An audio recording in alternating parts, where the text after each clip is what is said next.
বাংলাদেশ জামায়াতে ইসলামী গত ২৪ জুন মঙ্গলবার দীর্ঘ আইনি লড়াইয়ের পর নিবন্ধন ও প্রতীক ফিরে পেয়েছে। এবার দলটি আগামী ১৯ জুলাই শনিবার রাজধানীর সোহরাওয়ার্দী উদ্যানে জাতীয় সমাবেশ করার ঘোষণা দিয়েছে।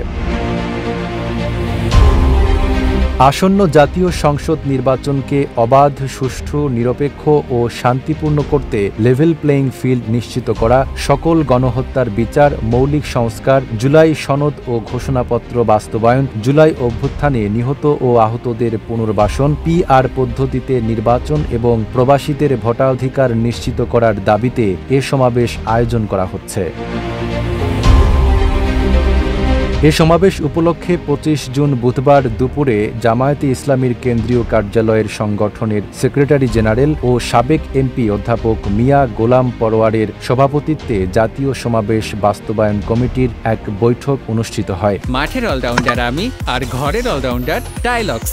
টাইলক্স টয়লেট ক্লিনার, ক্লিন মানেই টাইলক্স। বৈঠকে জাতীয় সমাবেশ বাস্তবায়নের লক্ষ্যে কমিটির বিভিন্ন বিভাগের কাজের পর্যালোচনা করা হয় এবং সমাবেশ শান্তিপূর্ণভাবে সফল করার জন্য সংগঠনের সর্বস্তরের নেতাকর্মী ও দেশবাসীর প্রতি উদাত্ত আহ্বান জানানো হয়।